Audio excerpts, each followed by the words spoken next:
ఆగని కూల్చివేతలు. ఐలాపూర్లో మళ్లీ దూసుకొచ్చిన హైడ్రా బుల్డోజర్. హైకోర్టు మందలించిన మారని కూల్చివేతల తీరు. ప్రధాన రహదారి పక్కన ఉన్న ఇల్లు నేలమట్టం. అడ్డుకున్న స్థానికులు, భవనంపైకి ఎక్కిన యువకుడు.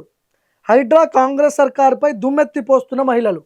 అనుమతులన్నీ ఉన్నా ఎందుకు కూల్చారని ఆగ్రహం. హైడ్రా సిబ్బంది నిర్లక్ష్యంతో పొరుగుంటిపైకి శిథిలాలు. ఇప్పుడు హైడ్రా తీసుకొచ్చిర్రు, సరే అక్రమ కట్టడాలన్నీ కూలుస్తాం, మొత్తం అసలు అక్రమ కట్టడాలు లేని హైదరాబాద్గా మారుస్తామని చెప్పి రేవంత్ రెడ్డి చెప్తుండ్రు. ఓకే, ఇదంతా బాగుంది. ఇదే హైడ్రా బుల్డోజరు నేను అనట్లేదు, చాలామంది ప్రజలు మాట్లాడుకుంటారు. ఇదే హైడ్రా బుల్డోజరు ఫాతిమా కాలేజ్ దగ్గరికి ఎందుకు పోవట్లేదు? మీరు ఫాతిమా కాలేజ్ ఒకసారి గూగుల్ మ్యాప్లో సెర్చ్ చేసి చూడండి. మీరు నడి చెరువులో ఉంది ఫాతిమా కాలేజ్. మరి ఆ ఫాతిమా కాలేజ్ని ఎందుకు కూల్చట్లేదు? పట్నం మహేందర్ రెడ్డి ఫామ్ హౌస్ ఎందుకు కూల్చట్లేదు? పట్నం మహేందర్ రెడ్డి ఫామ్ హౌస్ ఒకసారి మీరు సెర్చ్ చేయండి, చెరువులో ఉంటుంది అది.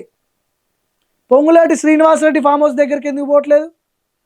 పొంగులేటి శ్రీనివాసరెడ్డి అక్రమ కట్టడాలు చాలా ఉన్నాయి ఎఫ్టీఎల్ బఫర్ జోన్లో. శ్రీనివాసరెడ్డి అక్కడికి పోతుందా? పొంగులేటి శ్రీనివాసరెడ్డి దగ్గర పోతుందా బుల్డోజర్? అంత దమ్ముందా?